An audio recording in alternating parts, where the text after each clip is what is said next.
¿Existe vida en Marte? Hemos estado hablando de las enfermedades.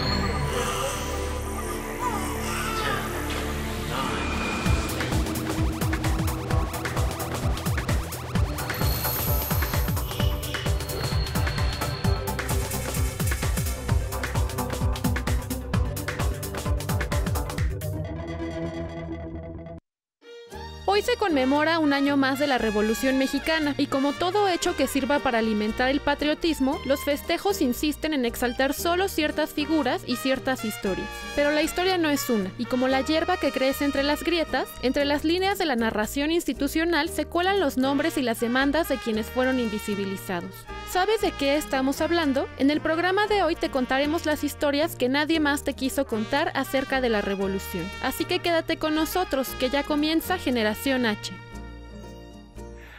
Hola, ¿cómo están? Me da mucho gusto darles la bienvenida a una edición más de Generación H. Estamos transmitiendo desde los estudios de Heraldo TV y como ya escucharon en la introducción, tenemos un programa espectacular, revolucionariamente interesante el día de hoy. Antes que otra cosa, déjenme recordarles, ustedes pueden sintonizar esta transmisión a través de distintas plataformas. Pueden hacerlo a través de Sky, a través del canal 161. Pueden conocer también los contenidos de Heraldo Radio en el 98.5 del FM aquí en la Ciudad de México, en el 92.5 en Tampico y en el 100.3 en Guadalajara.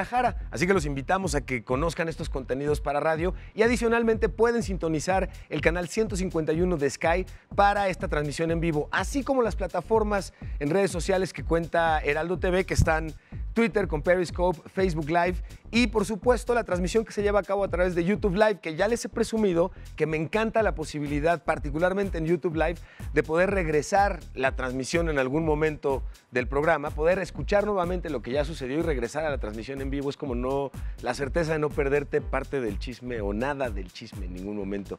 Y las redes sociales, además, particularmente importantes para nosotros, nos ayudan a conversar con ustedes, a hacer contacto y conocer qué temas quieren ver aquí en el programa, a quiénes quieren que invitemos y, por supuesto, qué quieren que les preguntemos. Y para el programa del día de hoy, ¿le parece bien si estrenamos el hashtag del programa, señor? Perfecto, pues superen eso, novatos, por favor, porque tengo unas invitadas e invitados para hablar de la revolución espectaculares, pero además para hablar de esa revolución de la que no nos cuentan ni los canales, ni las vías oficiales, ni la versión oficial de la historia, que siempre es además la más entretenida. Déjenme darle la bienvenida y agradecer que nos acompañen aquí en los estudios. Muchas gracias. ¿Me regalan, por favor, su nombre, qué estudiaron y cuál es el proyecto en el que están colaborando actualmente? Claro, hola. Mi nombre es Abril Illescas. Estudié Historia en la Escuela Nacional de Antropología. Ok. Actualmente estudio en la UNAM un posgrado y yo trabajo básicamente en la relación entre arte e instituciones en la Revolución Mexicana. Uy, maravilloso. Muchas gracias por acompañarnos, Abril. Gracias. ¿Qué tal? Buenas tardes, mi nombre es Arturo Yáñez. Yo soy tesista también de la ENA. Ok. Orgullosamente de la ENA. Saludos a toda la ENA. Saludos a toda la ENA. Sí, sí, sí. Y mi tesis es acerca de las drogas. Cómo Ok. la sociedad, con el paso del tiempo, estigmatiza algunas drogas durante finales del siglo XIX hasta la primera mitad del XX. Ok, qué interesante. Uy, qué interesante. Ahorita platicamos al respecto. Bienvenido, muchas gracias. Hola, ¿qué tal? Hola. Yo soy Geyeli Hernández. Soy tesista de la Facultad de Filosofía y Letras por parte de la UNAM y es lo que ando trabajando y mi tema es dentro del periodo revolucionario, pero en específico de la fotografía. Ah, maravilloso. Bienvenida, muchas gracias. Muchas Geyeli. gracias. Bienvenido, señor. Hola, y yo soy Andrés Salva y soy historiador y, bueno, maestro en historia internacional por Sí. parte del CIDE. Sí. Y me dedico actualmente pues a un proyecto de divulgación histórica que es Bully Magnets. Bully Magnets. Ujú. Déjenme, para quienes ya conocen además a Bully Magnets, que nos han hecho el favor de acompañarnos, tuve la oportunidad de estar revisando, conociendo los contenidos de ustedes y déjenme iniciar este programa con una palabra clave que se utilizó particularmente en varios de las publicaciones que hicieron ustedes respecto al tema y es tierras, tierras, tierras, tierras, tierras, tierras. Y vamos a platicar al respecto, pero Sí. me he vuelto fan de la publicación que hacen ustedes. ¿Qué es lo que cuenta? Vamos comenzando un poquito para ir involucrando a nuestra audiencia. Hablar de la revolución es hablar hoy de muchas cosas y curiosamente es como, a ver qué opinan ustedes, pero yo hoy veo cómo se da el tratamiento al tema de la revolución y es como estar viendo un chisme mutar en vivo, ¿no? Y es como decir, no, pero si acaban de convertir al bueno en malo y acaban de convertir el objetivo como en el desuso. O sea, estoy viendo cambiar la historia muy interesante. ¿Cuál es la historia oficial que nos cuentan de la revolución resumida en 280 caracteres? ¿Quién se anima? Yo. Venga. Bueno, pues la Revolución Mexicana se ha manejado como este movimiento social que inicia en 1910, pero con sus antecedentes ya ahorita marcados con los hermanos Flores Magón, ¿no? Como que esos primeros antecedentes. Okay. Con sus periódicos, con otras rebeliones un poco regionales. Sí. Y posteriormente sale un candidato que sería pues Madero, que es como la figura importante, para después emplear ahora sí como un programa, un plan, el plan de San Luis, justo hoy a las 6 de la tarde, hace ya 109 años, prácticamente invita a la población mexicana para poder levantarse en armas, ¿no? Entonces, este es como el auge de prácticamente la revolución con este Madero, y posteriormente ya van cambiando como un poco las ideas, las posturas ante para qué rumbo va el país, ¿no? Porque en primera instancia la revolución, hay que quede claro, lo primero era quitar a Porfirio Díaz y después va cambiando porque ya Díaz sale y ahora ¿qué sucede? Ya lo ¿no? logramos, ahora ¿cuál es el ¿qué siguiente sigue? paso? Posterior, pues ahora los líderes militares, caudillos, van a empezar a tener un protagonismo en este periodo histórico y posteriormente van cambiando como las posturas, ¿no? Primero inicia con Madero, posterior ya sigue, empieza a tener como más figura, por ejemplo, Zapata. Ajá. Después ya empieza el problema justo ahora de Madero para quitarlo del poder con la decena trágica. Luego se unen los caudillos para quitar a este personaje, pero pues después ahora de quitar a Huerta empieza un problema entre estos conflictos, ¿no? Entre ellos. Y ya después empieza digamos, la fracción de estos protagonistas, es decir, por un lado tenemos a Villa y a Zapata y por el otro tenemos a Carranza y Obregón. Sí, ok. ¿No? Entonces ya termina este conflicto, ganan los constitucionalistas, por llamarlo de una forma, y el auge o prácticamente el documento con el cual podemos decir que la revolución tuvo un efecto va a ser con la Constitución de 1917, que es la que prácticamente nos ha regido, pero claro, con reformas, ¿no? Que es la que venimos parchando de entonces a la que van fecha. Correspondiendo con las necesidades del pueblo o con las necesidades también del grupo político que está dentro de que es siempre una prerrogativa que tiene el partido en el poder, digamos, y particularmente cuando hay mayorías en donde tienen que tomarse por supuesto, las decisiones. Ahora, esto es, digamos, parte de la versión oficial que es la que se nos comparte. Me parece importante hacer notar qué está pasando en ese momento en el mundo. Este es un hecho aislado. Es un hecho que acompaña reacciones en otras partes del mundo. ¿Son las mismas razones en otras partes del mundo las que van acompañando esto? ¿Cuál es la fotografía en este sentido planetaria que tenemos? Pues es que si tomamos en cuenta un poco el contexto internacional, o sea, estamos en una época mundialmente donde empieza a haber muchos conflictos. Es decir, se siente que las cosas están cambiando, ¿no? O sea, empieza la Revolución Mexicana, pero hay que pensar que un poquito después va a estallar la Primera Guerra Mundial. O sea, porque uno cuando se imagina la Revolución Mexicana, pues sí nos imaginamos como todos sombrerudos y aquí. Y no nos damos cuenta que al mismo tiempo estaba pasando todo en la Primera Guerra Mundial, es una gran ¿no? observación, sí.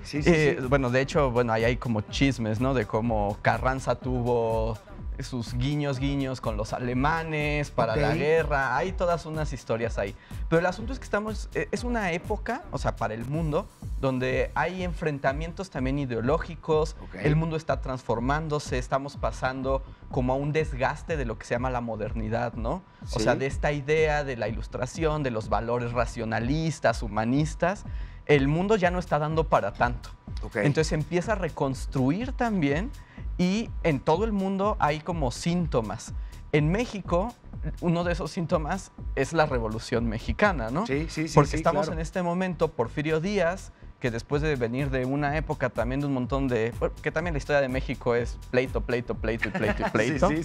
Pero digamos, Porfirio Díaz, digamos, lo que logra es estabilizar esos conflictos, al menos armados, aparentemente, porque siguen en lo bajo. Hay mucho problema, pero él, digamos, como que estabiliza todo, pero es como una olla de presión, ¿no? Porque además él con estas ideas del positivismo, el famoso orden y progreso, pero pues, nada más orden y progreso, nada de libertad, nada de una clase dominante muy marcada, con mucha riqueza, un gran pueblo en pobreza, Ajá. injusticias sociales. Es una olla de presión, ¿no? Sí. Y a eso se le suma que Porfirio Díaz no quiere soltar el poder, cuando pues, Nos engolosina. se nos engolosina y empieza poco a poco las ideas, y justo como decías, pues con Madero es como cuando dicen se acabó. Y en México es lo que, digamos, es ese cambio de ideas, ¿no? De ya no podemos seguir estos regímenes como autoritarios, Sí. clásicos, sino necesitamos transformar las cosas. Pero pues también en la historia de México esa transformación que es muy ideal, Sí. que también es mítica, ¿no? Sí, o sea, sí. que yo creo que también eso que preguntabas al principio, como de la historia oficial, es que la revolución es un mito fundacional del México moderno, ¿no? Ok, O sea, ok. a partir de la revolución es lo que entendemos, lo que somos Construimos ahora. muchas de las instituciones, claro. Exacto. Claro. Y, Ok. digamos, al hacerla mítica, para poder, ya vendrá después cuando se institucionaliza con el PRI, por ejemplo, Sí. y etcétera, Sí. cuando acaba, pero, digamos, este mito se asume, pero también tiene que ser como muy idealista. Entonces esta historia clásica, Ujú. pues pensamos como en Madero, como ese luchador Sí. por la libertad Sí, y sí. etcétera, y como héroe trágico y todo. Pero en realidad, ya como al pasar los años, Sí. podemos verlo desde distintas perspectivas, ¿no? Y ya no desde la cuestión mítica fundacional, Sí. sino de una visión como más crítica histórica, ¿no? De cuáles eran los papeles que estaban jugando esos personajes en México y también a nivel internacional. ¿Y cuáles son las deudas que si habríamos de declarar concluida la revolución, pues bueno, a ver, pero hagamos el checklist de aquellas cosas que nos prometía o enarbolaba la revolución, que hoy ya tengamos, digamos, como totalmente garantizadas, y me parece que la lista, me atrevería a aventurarme a decir que no va a ser lo suficientemente, como de, ya veo suficientes checkmarks como para decir avancemos. Vamos a ver, porque preguntándoles esto de qué sucedía en el entorno mundial en el momento en el que se da este evento, los invito a que veamos juntos este reportaje que preparó nuestra redacción sobre las revoluciones o las otras revoluciones y los elementos que conformaron el proceso, para que nos demos cuenta justo qué estaba sucediendo no solamente en México, sino en otras partes del mundo. Y regresamos a Charchal. La Revolución Mexicana fue más que una ola de revoltosos indios que matan por desquite ciego y mueren porque sí, pero pasa que hay versiones que se institucionalizan olvidando otros hechos. El olvido intencionado de otras revoluciones y formas de contarlas ha sido insistente, especialmente con las clases populares, así como con las corrientes políticas radicales e intransigentes. Obreros, indígenas, campesinos, activistas disidentes, anarquistas e incluso las mujeres son algunos de los sectores que han desfilado por la falta de reivindicación histórica. Así, se han pasado por alto deseos y demandas, como también se ha servido a la política oficial en turno. Las perspectivas de estudio y difusión en torno a la revolución incluso se han decantado por el enfoque nacional, los aspectos bélicos o los héroes, y han soslayado el carácter transnacional de la efervescencia social, la solidaridad internacional del conflicto armado, las características culturales y las condiciones globales que posibilitaron su surgimiento. ¿Qué pasa entonces con las colectas de grupos socialistas de otros países que realizaron para apoyar a los anarquistas mexicanos? ¿O con el debate político que surgió en la prensa a nivel internacional? ¿Qué hay de las minorías étnicas y sexuales que se sumaron al monstruo de mil cabezas en busca de la representación o la fuga de la normalidad? ¿Cuál es la deuda histórica y social que queda cuando se es borrado de la historia? Y hay algo bien relevante. Bien dicen que aquel que no conoce su historia está condenado a repetirla, pero ¿qué pasa cuando la versión de la historia que te están contando no te va a llevar, no trae ni mucha veracidad, ni te va a llevar finalmente a cumplir correctamente, en todo caso, el objetivo inicial de dicha historia? En este caso, con la revolución, ¿cuáles son ¿por qué es importante conocer la revolución? ¿Y por qué es importante, o sea, cuáles son las ventajas o desventajas políticas o sociales de entender este tipo de eventos? Bueno, a mí me parece que uno de los problemas más importantes de entender la revolución como un mito y seguirla repitiendo y repitiendo Sí. con el paso del tiempo, Sí, al pie de la letra, es que justamente no nos permite comprender la característica histórica de las sociedades, sobre todo de la mexicana, ¿no? Ok. No nos permite dimensionar los aportes o las limitaciones de ese momento y cuestionárnoslos, ¿no?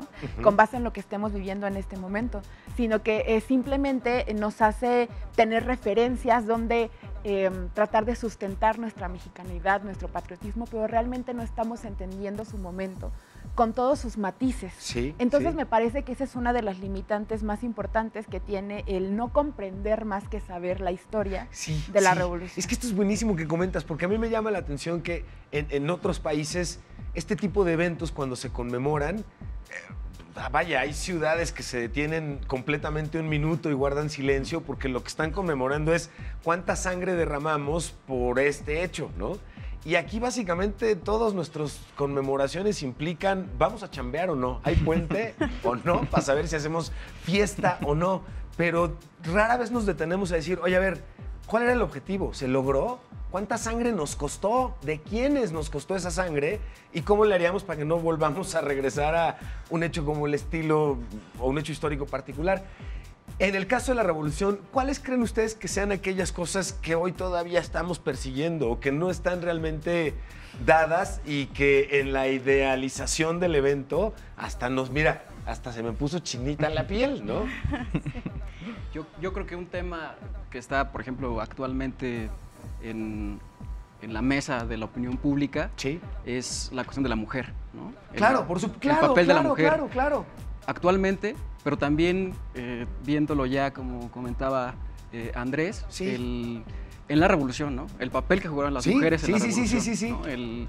El rescatarlas de alguna forma, pero analizándolas, pues, ¿no? ¿Cuál sería algunos de los aspectos que consideras Por ejemplo, relevantes de su participación? en el ámbito político, Sí. ¿no? Los clubes femeninos, Sí. o que las mujeres formaban parte dentro de estos clubes políticos en los cuales se buscaba propagar las ideas antirreeleccionistas. Con la influencia que tienen ese tipo de reuniones, o que tenían además Sí, ese tipo de la reuniones, pero emancipación. no han dejado de suceder, pues. Sí, la emancipación de la mujer por Sí. medio de la educación. Sí. Y en diferentes partes de la República, ¿no? Por ejemplo, en Puebla, ¿no? La organización La Josefa Ortiz de Domínguez con Carmen Cerdán. Sí. En Guadalajara, Tala Apodaca, ¿no? También en una organización llamada Josefa Ortiz de Domínguez. En la Ciudad de México, las hijas de Cuauhtémoc, ¿no? con Dolores Jiménez y Muro. O en el sureste con Elvia Carrillo Puerto, ¿no? Sí, correcto. Con la liga Rita Cetina, ¿no? Que además me encanta esto que estás comentando porque por supuesto que hay muchísimos otros actores en la revolución, además de los sombrerudos con las pistolas, las fuscas, y se acabó, ¿no? Y es curioso porque ese solo hecho, esa sola fotografía tiene y refleja mucho de la problemática que hoy vivimos, desde equidad de género, o sea, vaya, muchísimas cosas, porque nos retrata un tipo de mexicano muy particular, pero lo que hace es más bien omitir la participación de muchos otros actores como los que estás tú mencionando en este momento. Adelante. Sí, a propósito de eso, creo que es muy, muy importante desde una perspectiva más actual, Sí. más joven, Por favor. más propositiva, tener en cuenta que la Revolución Mexicana no fue únicamente un proceso político. No fue Ok. solo un proceso político que consolidó instituciones, que consolidó un gobierno, sino que fue un proceso social que se vivió en una realidad específica. A propósito de lo que decía mi compañero de las mujeres, hay muchas veces no percibimos a los actores sociales dentro de su realidad tangente, por ejemplo, la mujer. A ver. Claro que tuvo un papel muy importante que a la historia oficial no suele tener en cuenta, Sí. pero también hay que partir, por ejemplo, del hecho de que la caída de Díaz significó para México una apertura en la libertad de expresión impresionante, Ok. donde la mujer no solamente fue un actor político importante, sino social, que llegó a ser transgresor de la antigua sociedad que únicamente prestaba su atención a las grandes obras de los grandes hombres, ¿no? Ok, Entonces ok. creo que para entender estos actores perdidos que no están tan presentes en el discurso oficial de la Sí, sí. historia de bronce, hay que ubicarlos dentro de su complejidad, porque fue tan complejo como es compleja la vida actualmente, ¿no? Entonces creo que es importante alejarnos un poco de esa repetición constante del discurso y pensarlos así, más complejos. Me fascina, porque aquí estamos un poquito hablando de justamente hackear la versión que nos comparten de la historia en el afán de entender correctamente, de acercarnos más directamente a lo que sucedió en realidad. De hecho, tenemos un gráfico sobre personajes que tuvieron relevancia y que ni nos imaginamos dentro de la revolución. A ver, tenemos 10 personajes de la revolución que ni sabíamos que existieron. El primero, y me van a tener que ir o soplando ustedes o aquí ustedes, por favor. Belén Gutiérrez. ¿La ubican ustedes? Pues me parece que era Juana Belén Gutiérrez de Mendoza, ¿no? Juana Belén Gutiérrez de Mendoza. Sí, ella fue una periodista duranguense que mediante su periódico Vesper promulgó ideas de corte, pues sí, feminista, sobre todo también de cuestiones laborales, ¿no? Mejoramiento de condiciones laborales, también de la educación para la mujer como mecanismo de su emancipación del hombre, ¿no? Ok. ¿Qué les digo? Súper en eso, novatos, ¿no? 2, Dolores Jiménez y Muro. La que comentaba también. Sí, de hecho, yo creo que ya las mencionaste Sí. todas. Sí, Teresa Arteaga. Yo creo que tenía la lista. Me pasó la lista. Y Hermila, sí, si se preguntan quién nos ayudó con esa lista, probablemente que puedan inferir el apoyo. No, y Hermila Galindo, importantísimo porque estamos viendo, es una lista de 10 personajes de los cuales los primeros 5 son mujeres que tuvieron una importancia muy relevante en la difusión e interconexión de redes del mensaje. Y tenemos otras 5, ¿correcto, señor? Muchas gracias. 6, María Arias Bernal. Ahora sí, Ricardo Flores Magón, Enrique Flores Magón, Felipe Carrillo Puerto y Antonio Soto y Gama. Estos son personajes que son muy relevantes dentro del movimiento revolucionario, pero que no son los que vienen en la colección oficial de tarjetas intercambiables, ¿no? Ni están en el Monumento a la Revolución. Ni están en el monumento. Y es que justo también tiene que ver con esto, ¿no? De que quiénes son nuestras figuras de la revolución. Sí. Y esas figuras revolucionarias son unas cuantas y además parecen homólogas, ¿no? Parecería que Villa, Zapata, Carranza, sí, todos pueden, como que iban a lo mismo, ¿no? Madero, porque son los héroes revolucionarios. Sí. Pero también yo creo que lo que tiene que ver un poco con lo que mencionabas de cómo vemos esto desde la historia oficial y cuando lo vemos desde una perspectiva histórica, nos damos cuenta que eran personas muy distintas, con ideas contrarias incluso, sí, eran enemigos. Sí. Entonces también por eso se vuelve contradictorio el tratar de sacar en claro qué pasó en la revolución. Porque si uno lo que quiere tener es una idea de la libertad destruye al imperio malvado, ajá, pues no va a funcionar porque hay muchos sí, intereses políticos sí, y cosas muy raras. O sea, por ejemplo, después de que matan a Madero y Huerta se establece como en el poder, ajá, pues entonces Villa, digamos Zapata y Carranza como los líderes principales, sí, se unen, ¿no? Porque dicen no estamos a favor. Ahora, eso no implica que estuvieran de acuerdo con Madero, por ejemplo. Ok, correcto. Ya estaban sí, en contra de Madero por sí, varias cosas, pero dicen, bueno, una cosa es que estemos en contra, otra es que lo hayan matado. sí, Se unen, es esta gran lucha, terminan con Huerta y luego se dan cuenta que son opuestos, que la visión de Carranza es completamente contraria a la de Villa y la de Zapata. ¿Por qué? ¿En qué difieren? Porque la idea de Villa, bueno, de Zapata es como una cuestión como mucho más de caudillo, pero más pensado en las bases sociales, ¿no?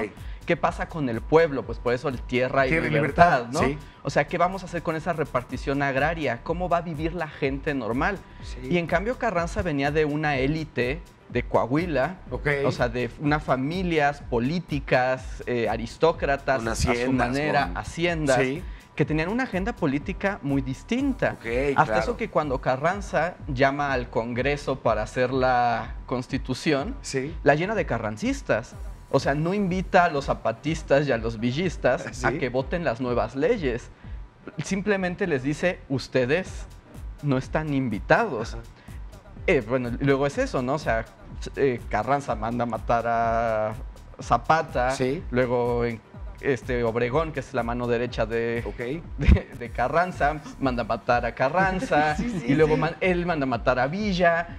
Y luego... Es cuando se dan cuenta un poquito de decir, híjole, estar ahí tan al frente creo que no está resultando tan conveniente. Y luego tan ridículo que... Y luego ponen los restos de todos en el monumento de la revolución, sí, como si fueran...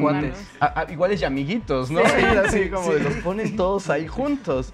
Porque justo unificarlos es para dar la idea de que la revolución fue un único movimiento. Pero no fue un movimiento, fueron muchísimos movimientos. Sí, tú querías comentar algo. Bueno, por favor. Yo creo que la idea aquí también hay que poner como las cosas en claro, que la revolución, para empezar, como autores lo han dicho ya los clásicos, es una revolución de revoluciones, ¿no? Cada personaje tenía sus posturas y la idea de haberse juntado militarmente era para derrocar un tipo de gobierno. Que ya había quedado claro que estaba muy enquistado y era muy difícil remover. Bueno, siguiendo en esa línea, creo que la historia oficial que nos han enseñado desde nuestros primeros pasos en la educación es muy necesaria hasta cierto punto para tener un panorama general de quiénes son los personajes, ¿no? Si hoy día se hace como esta representación escénica de la Revolución Mexicana por parte del Ejecutivo, es porque creo que ahí se puede como un poco leer que México no ha aprendido a leer, por lo menos básicamente, la historia oficial, ¿no? Debe de conocerme el mexicano los personajes principales. Luego me causa mucha risa de cómo la gente, cuando empieza a adornar sus salones o X, confunden personajes, los niños de la independencia con los de la revolución. Entonces, ahí hay una lectura que está fallando y creo que el gobierno actual está como tratando de subsanar esas heridas. Pero ya cuando cada quien decide, digamos, su camino profesional, en este caso, pues historiadores, etcétera, entonces ya no estamos como en esa línea oficial, ¿no? Ya pasamos ese nivel. Correcto, ahora lo que se necesita es preguntarse. Ahorita lo que acaba de decir mis compañeros de la participación de la mujer. ¿Cómo esto no sale de manera así esporádica ni nada? Sino porque conforme va pasando la sociedad, se va haciendo visible ciertos sectores sociales. En este caso, la mujer hoy por hoy ha tenido mayor participación, mayor visibilidad. Entonces, claro que no se va a leer este digamos, episodio histórico a partir de estos años hacia atrás, ¿no? Entonces, hacia atrás, yo como mujer, como ya ahorita que tengo la oportunidad de tener una carrera, un trabajo, etcétera, entonces, ¿qué estaba haciendo una mujer en años atrás, ¿no? Entonces, como esa perspectiva para saber de dónde vengo, cuáles son, no cargas, sino más bien lo que esas mujeres participaron de alguna manera como género femenino, pues ahora qué nos toca a nosotras, qué es lo que estamos defendiendo, qué es lo que está fallando, porque bueno, tuvieron necesidades las mujeres en aquella época, participaron y gracias a estas nuevas preguntas a la Revolución Mexicana, es decir, no solamente a los historiadores nos toca decir el por qué pasó, ¿no? Sino más bien ahora es quiénes participaron, cómo participaron, o sea, de dónde surgieron y empezamos a tener otras lecturas de la Revolución Mexicana. ¿Cuáles fueron los reclamos, cuáles fueron los logros y cuáles, digamos, en ese sentido, la agenda, de dónde tomo la lista de pendientes para irla continuando? Déjenme invitarlas a que hagamos un corte, pero antes quiero hacerles una pregunta que podamos resolver cuando regresemos. ¿Cierto o falso a la siguiente pregunta? ¿Correcto, señor? Compártamela si es tan amable. La revolución concluyó en 1917 con la instauración de la Constitución. Ahorita vamos a hacer un corte. Les presento nuestra agenda universitaria, los eventos que tenemos y que ustedes nos hacen el favor de compartirnos. Universidades, instituciones, comunidades, grupos de trabajo, proyectos de jóvenes que estén haciendo algo ahorita y que quieran compartirlo. Talleres, simposios, cursos. Compártanlo con nosotros y con nosotros estaremos encantados de compartirlo con la comunidad de Generación H. Vamos a conocer lo que tenemos preparado para esta agenda del día de hoy. Hacemos un corte y regresamos. Qué revolucionario está esto, fascinado, El jueves 21 de noviembre, a partir de las 10 horas, se llevará a cabo el primer foro de economía circular para la co-construcción de futuros sostenibles. Se trata de un espacio de diálogo para concientizar sobre la importancia de la economía circular como alternativa a los retos que afrontamos en México para alcanzar un desarrollo sostenible. La cita es en el Auditorio Javier Mina de la Universidad Autónoma Metropolitana de Xochimilco. El 21 de noviembre se cumplen 97 años del asesinato en la prisión estadounidense de Ricardo Flores Magón. Por ese motivo, como cada año, se invita a los interesados a reunirse en la Rotonda de las Personas Ilustres del Panteón de Dolores de la Ciudad de México, con el propósito de recordar la lucha por la justicia social. La cita es al mediodía. El jueves 21 de noviembre, en punto de las 18 horas, se llevará a cabo la presentación del número 132 de la revista Logos. Para este número, el dossier está dedicado al filósofo alemán Friedrich Nietzsche. Participan Mónica Salazar, Ricardo Bernal, Gonzalo Zurita y Alberto Villalobos. Además, el maestro José Luis Córdoba dará un mensaje especial con motivo del Día Mundial de la Filosofía. La entrada es libre.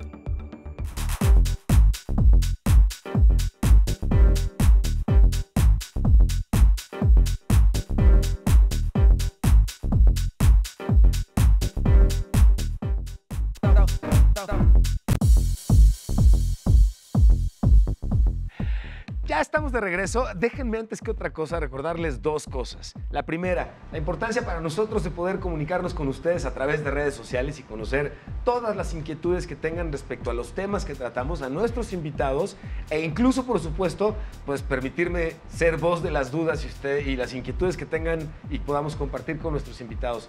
Comentarles que ya está aquí, ya está todo el staff de Trend, todo lo que tiene que ver con la importancia y temas en redes sociales más del momento a continuación de este programa, pero ya están listos y yo quería compartirles la emoción, pasión y entusiasmo que le ponen ya listos aquí y acompañándonos. Y por otro lado, continuar con la pregunta que dejamos antes de hacer del corte. La revolución concluyó en 1917 con la instauración de la Constitución. Con eso se cerró el capítulo. ¿Cierto o falso? Preguntábamos a nuestras invitadas e invitados. Falso. Falso, sí, la respuesta es no. No. Falso, sí, contundente además. Ok, actualmente la comunidad indígena no tiene participación directa en el Estado y este creo que es uno de los grandes pendientes de la listita de promesas de la revolución. No ha cesado la violencia política de género que ya estaban ustedes señalando hacia mujeres y hemos perdido garantías laborales. Es decir, oigan, ¿dónde está todo lo que se logró y dónde está esta postura real que no sea el grito político de ni un paso atrás con todos los logros, ¿no? Porque la pregunta es, no, espérenme, es como el Travolta y los logros, ¿no? ¿Dónde quedaron los logros revolucionarios? ¿Cómo perciben que estamos, en dónde estamos parados hoy con respecto a la agenda que pretendía cumplir la revolución?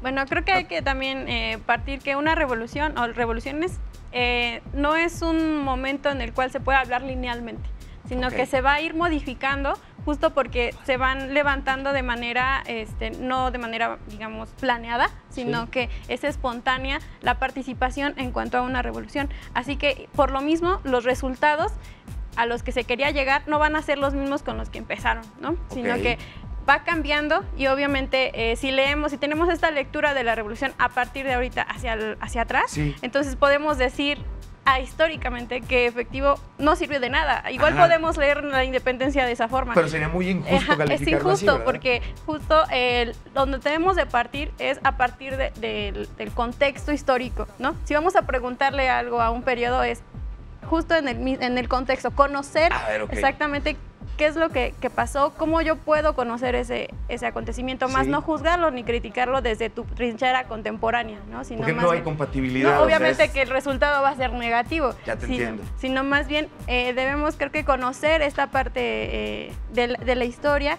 y a partir de contextualizarte, que eso de los historiadores lo tenemos en las venas, ya como parte de nuestra formación, preguntarnos desde ahí, conocer ese acontecimiento y después hacer las preguntas, digamos, desde prudentes. Desde ese contexto y no desde el contexto actual, porque crearías este cortocircuito en la Matrix. Creo que gran parte del problema de las deudas pendientes de la revolución es querer ver al hecho como algo terminado. Querer aferrarnos a esta idea de la historia de que la revolución empezó en 1910 y terminó en 1917. Apagaron las luces, bajaron los foquitos. Ya se acabó todo. Sí, exactamente. Estuvo cansado, pero se logró. Exacto, no. Son una serie de procesos que se pueden entender en una forma radial, que van y que se tocan, y que no necesariamente el que uno haya concluido o se haya desvanecido y haya evolucionado quiere decir que el resto está resuelto.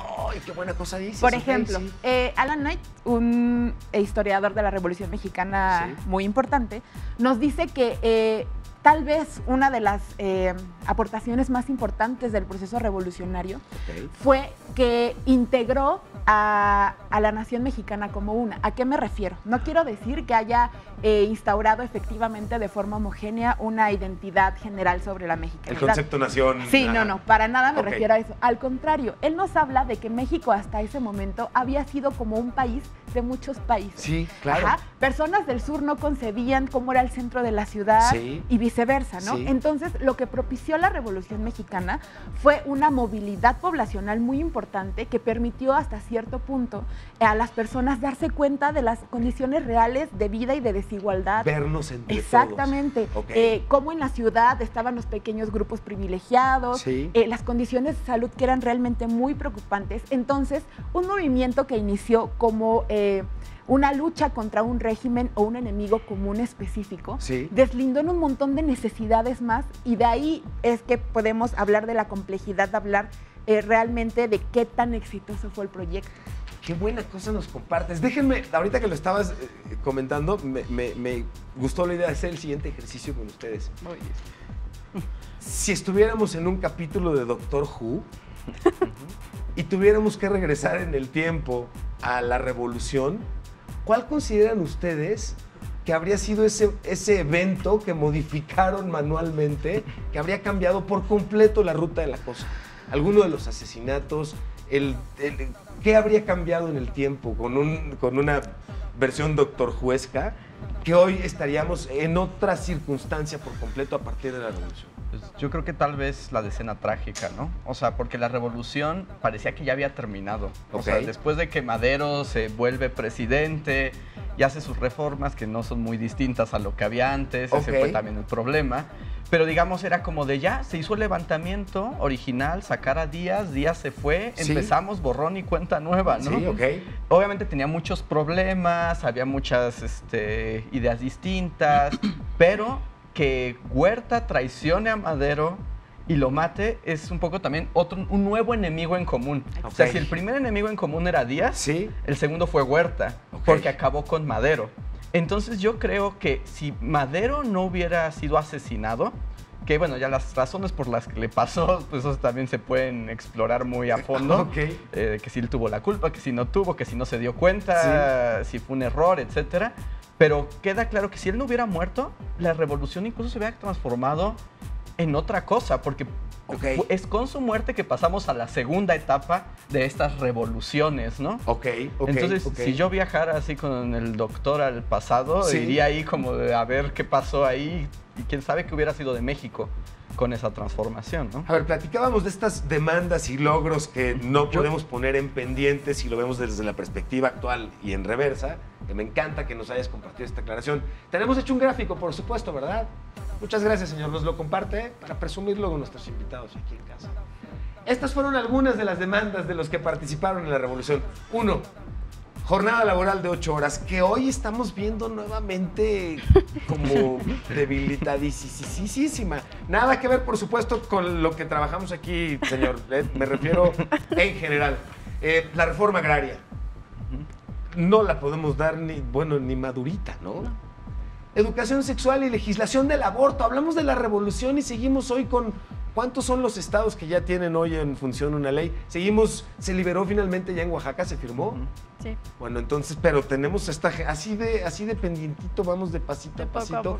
Divorcio con disolución de vínculo, que también es un avance que me parece que es muy relevante. Y derechos políticos para las mujeres, no más. Y que estos últimos 3, además, ya se habían presentado en el Congreso Constitucionalista. O sea, ya estaban planteados ahí, con todo y que las mujeres no tenían en ese momento representación política en este Congreso, y pues las tendrían hasta mucho después. O sea, el voto de las mujeres llega ya hasta los 50. O sea, la revolución ya había quedado muy atrás. Y todas estas cuestiones de las que hablamos ahorita, de todo esto del aborto, de las... todos los derechos sexuales, reproductivos, o sea, ya se habían planteado hace más de 100 años y hasta ahorita las estamos como ejecutando. Ahora también, como mencionaban, el contexto no es el mismo, ¿no? Y no se veían desde los mismos ojos. Por ejemplo, la jornada laboral. También estaban pensando en otro tipo de trabajos y en otro tipo de dinámicas laborales que actualmente...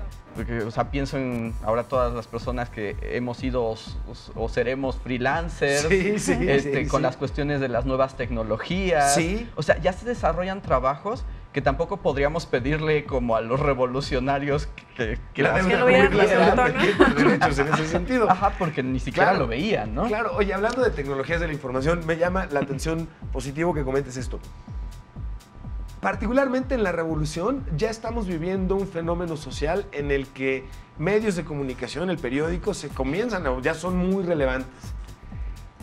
¿Qué habría cambiado si en esa época hubiéramos tenido redes sociales, hubiéramos tenido tecnologías para la información? Pues yo creo que hacer un ejercicio como el que pones sobre la mesa se puede hacer, pero pues es bastante difícil, ¿no? Dadas las condiciones que habría que que acomodar. Sí. Yo quiero rescatar algo que, por ejemplo, ponía en la mesa venga. Abril, hablando también de Alan Knight, que él hablaba, ¿no?, que las revoluciones muchas veces son volubles, ¿no?, inclusive desagradecidas con los propios actores que las llevan a cabo.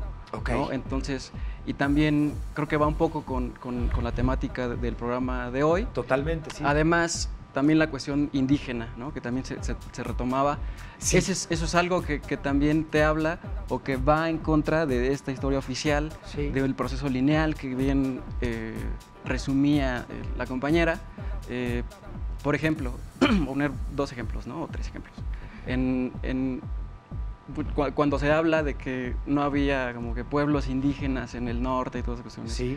En Sinaloa, los grupos indígenas mayos, ¿no?, comandados por Felipe Bachomo, o los yaquis, ¿no?, de Sonora, o los indígenas ocuilas en La Laguna, dirigidos por Calixto Contreras, apodado el indio, ¿no?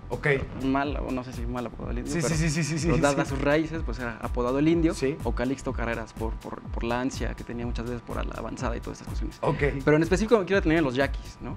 La cuestión de los yaquis es algo que da al traste un poco con esta versión, dado que ellos intervienen en los diferentes tiempos de la revolución, en los diferentes procesos revolucionarios, en diferentes facciones, inclusive hasta en las tropas federales, ¿no? En otro tiempo con Orozco, apoyando a Orozco, en otros a Maytorena, en otros a Obregón. Entonces eso te habla de eso, ¿no?, de los diferentes tiempos que hay en la Revolución Mexicana. Y de muchas demandas y muchos grupos, pues, que, de nuevo, ¿no?, la historia oficial anula por completo y deja fuera. ¿Qué otras demandas ubican ustedes que hoy son relevantes, que tenía o enarbolaba la revolución, pero que no pintan en los Yo recuerdo mucho cuando justo en las huelgas, las más conocidas de Cananea, Río Blanco, una de las exigencias era el sueldo, ¿no? Es decir, se le pagaban más a los trabajadores extranjeros que a los nacionales. Entonces, esa era una de las partes que reclamaban cómo era posible que un extranjero pudiera ganar más que uno que era totalmente nacional, ¿no? Entonces ya vemos, digamos, ahí una discriminación, por llamarlo, por ponerle una etiqueta, que esa discriminación se va a ir alargando. Toda la lista que nos diste hace rato demuestra que son problemas que tenemos arrastrando porque son problemas de largo plazo, no se pueden resolver de manera rápida, Es ¿no? correcto, sí. Entonces, esto requiere modificaciones, son problemas constantes en la sociedad que siempre se van a dar, ¿no? El problema agrario no lo inicia Zapata, sino ya tiene, obviamente, antecedentes, ¿no? Entonces, y hoy día todavía sigue siendo un problema, ¿no? Se trató de institucionalizar, se hicieron comisiones, etcétera, porque era más fácil hablar con un líder sindical que con todos los campesinos tratando de poder llegar a un acuerdo, ¿no? Entonces, esto va modificándose.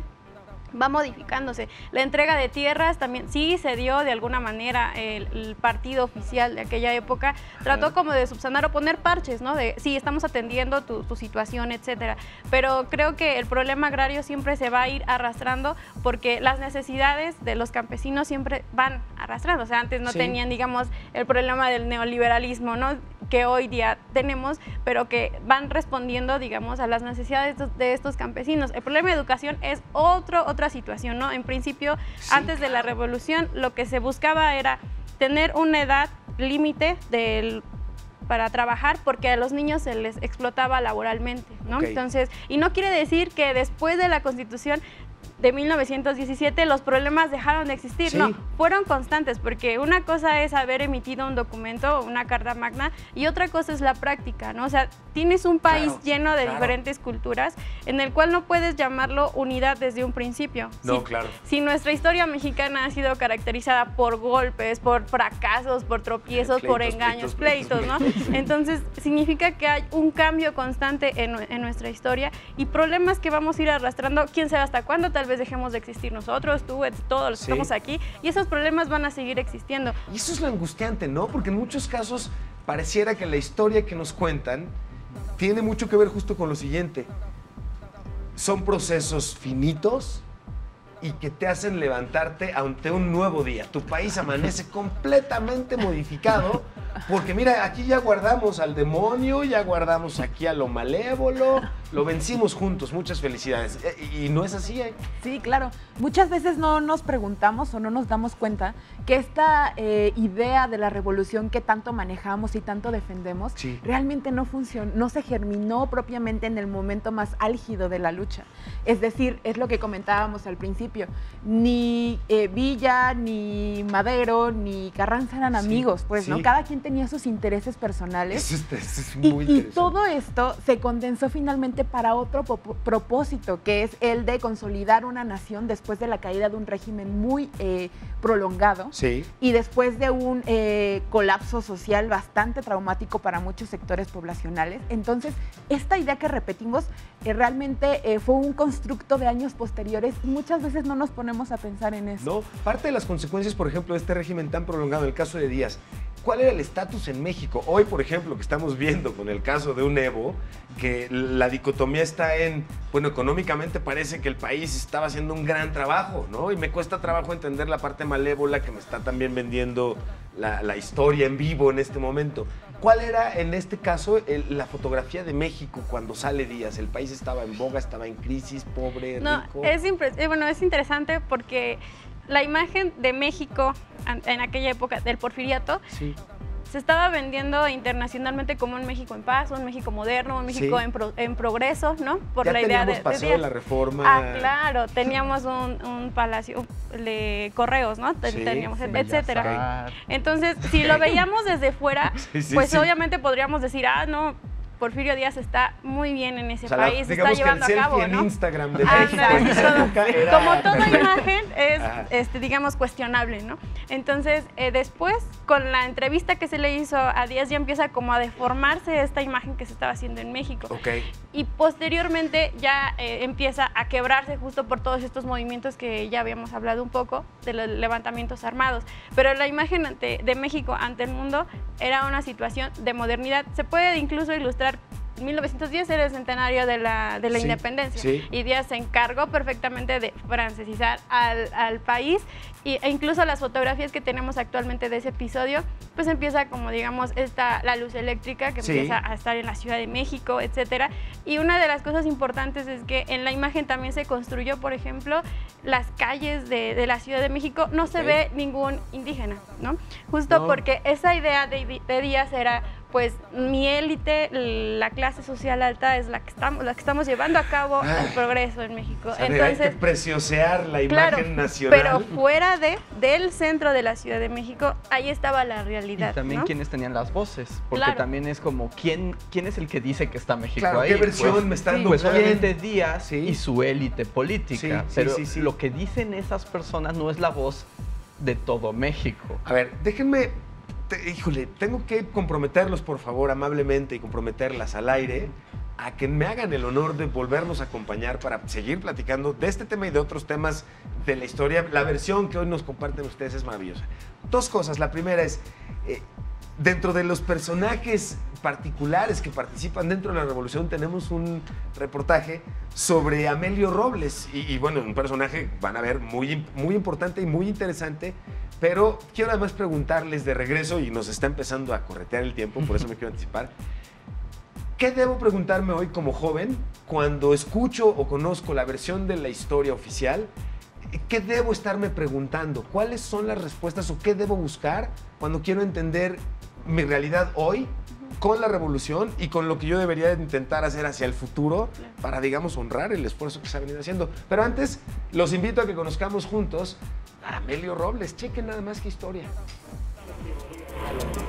La Revolución Mexicana no solo representó la oportunidad de libertad frente a la opresión política y económica, también fue un momento de liberación del deseo y la represión sexual, como fue el caso de Amelio Robles, quien a pesar de haber nacido femenina, se masculinizó convirtiéndose en el primer coronel transgénero en la historia reciente de México. La niña Amelia nació en 1889 en Xochipala, Guerrero, en el seno de una familia ranchera. De pequeña aprendió a utilizar las armas, montar caballos y todas las demás actividades cotidianas que le sirvieron para ganarse la admiración de su pueblo. La joven Amelia Robles se enroló en la Revolución Mexicana bajo la bandera del ejército de Emiliano Zapata entre 1912 o 13 y hasta 1918, participando en varias y cruentas batallas, como la de Chilpancingo en 1914. La masculinización eficaz y permanente de Amelio Robles se dio entre desplazamientos forzados, el desorden social y la balacera revolucionaria. Contradictoriamente, aunque la belicosidad del momento reafirmaba los valores de arrojo, hombría y valentía, la constancia de la muerte también permitió que se relajaran los pudores y que surgieran espacios de tolerancia como el que facilitó que Amelio Robles se construyera como hombre y que sus capacidades como guerrillero le ganaran el respeto y reconocimiento de sus compañeros de armas. El vínculo de Amelio con la revolución fue más oportunista que ideológico, pues hablaba más de las batallas, las rivalidades y los logros en la guerra que del agrarismo y el radicalismo social. Aunque desafortunadamente el movimiento armado propició que la violencia sexual incrementara de manera proporcional a la violencia revolucionaria, afectando especialmente a la población femenina, por otro lado, la guerra también permitió para algunas personas las posibilidades de autodeterminación o, como dijera Carlos Monsiváis, sobrevino una demolición temporal del pudor que hizo inocultables las realidades del deseo. Y aunque su grado de coronel en el ejército zapatista jamás fue reconocido por la Secretaría de la Defensa Nacional, ni le fue otorgada una pensión militar para su retiro, en 1974, 10 años antes de morir, Amelio Robles fue reconocido como veterano de la revolución y no veterana, legitimando así su identidad masculina, lo que sin duda alguna debió causarle bastante satisfacción y felicidad.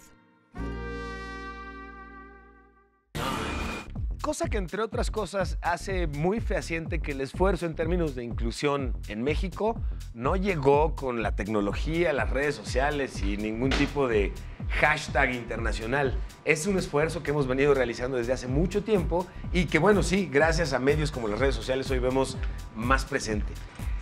¿Qué le recomiendan a las personas que nos están viendo en este momento y dicen, oye, esto es mucho más interesante que revisar anualmente o típicamente la historia, me quiero dedicar a ello? ¿Qué le comentarían o a dónde pueden estudiar este tipo de temas de manera más formal? ¿Qué le compartirían a la gente? Bueno, creo que hay oportunidades y espacios para todo tipo de públicos, ya sea que se quieran dedicar de una manera más formal o solamente tengan un muy sano interés en conocer más la historia.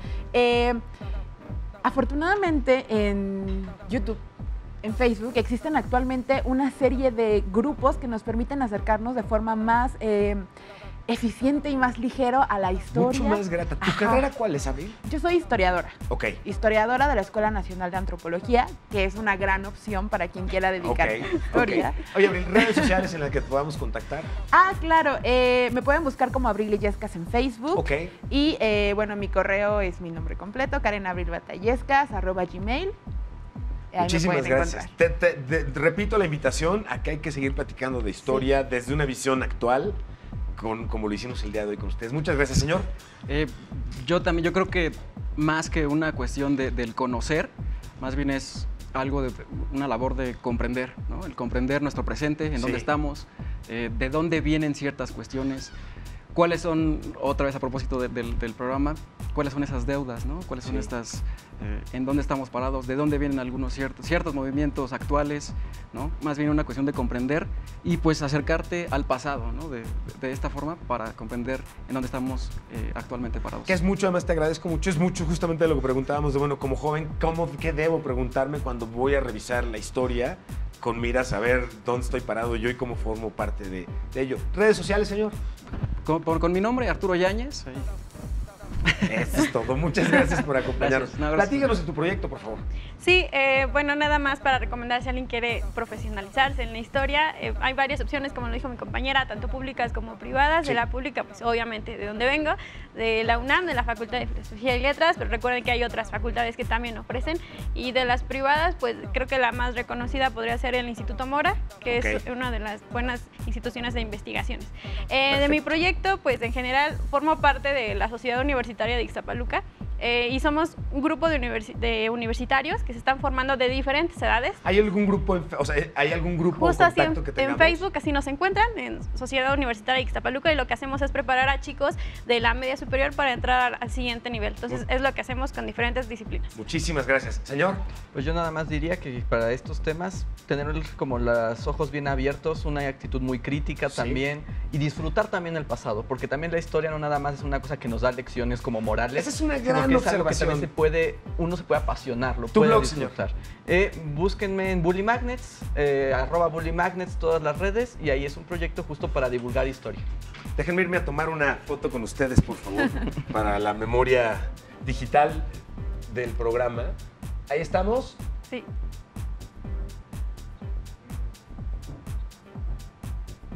Eso es todo. Muchísimas gracias por acompañarnos y gracias a nuestra audiencia. Soy Emilio Saldaña, El Piso, y nos vemos en la próxima edición de Generación H. Ya viene Trends, se los dije.